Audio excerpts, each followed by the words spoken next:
What kind of gun do you own, and when and why did you get it? I have a Glock, and I've had it for quite some time. And I mean, look, Bill, my background is in law enforcement. And so there you go. Have you ever fired it? Yes. Of course I have. At a shooting range. Yes, of course I have.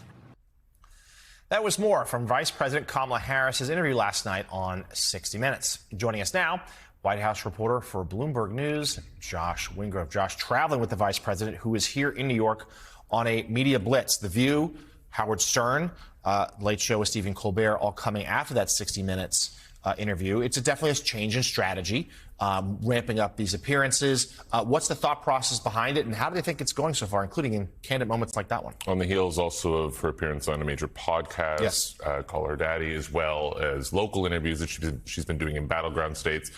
This is a shift. They think they're basically at a point where she can come out and be on offense in terms of media, draw a contrast, of course, with former President Trump, who is in some ways pulling in the other direction, not agreeing to a second debate, said no to 60 Minutes, as was detailed in the report last night, but in other ways has continued to do, including just last night, friendlier media interviews, rallies, and that sort of thing. So Harris is implicitly, at least, pushing back on criticism from Democrats who've wondered sort of where she is and whether she would sort of come out more on the trail. And so we'll see whether it, comes to fruition for them.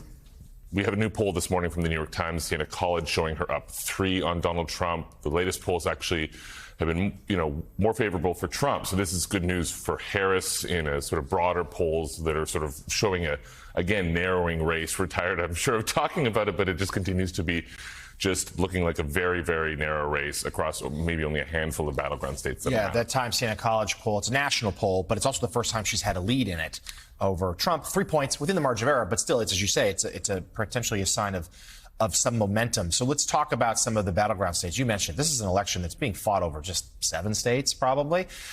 We also have a new poll out of Michigan this morning that shows her up a couple points there.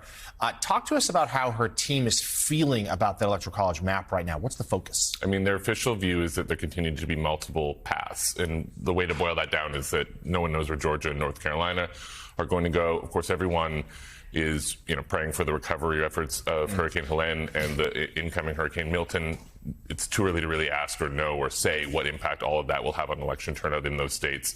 But most Democrats will tell you their path continues to be through those blue wall states in the north that can get them with Nebraska and no other changes, just to 270 on the nose. So Pennsylvania, in many ways, remains the battleground. That's why we've seen, or we'll continue to see, I think, Biden in particular, when he makes his sort of brief moments on the campaign trail, he'll sort of focus on his birth state there, where maybe he can help Harris drive some turnout.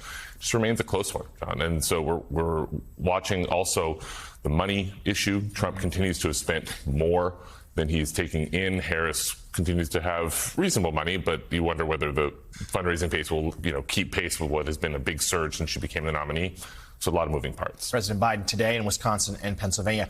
Lastly, Democrats, look, it's a stereotype. They're always worried. But Democrats in the last week or so had been really worried about her lack of media appearances. It does seem like she's doing that. They wanted her to campaign more. She's doing that. We also did hear from Michigan, Congresswomen Dingell and Slotkin both saying, hey, this feels like 2016. We're worried here. But does the Harris team agree? Do they feel good about Michigan?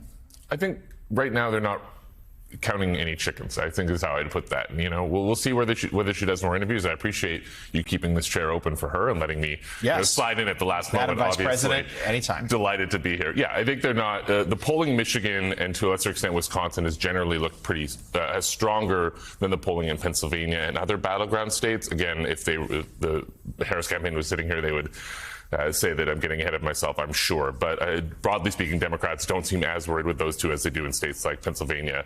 I think we're going to see Trump and Harris in Pennsylvania just, every few days, basically, going forward in these last few months. Of course, Pennsylvania is one of the states where voting has already begun. Yeah, the most important state on the map this time around. No question about it.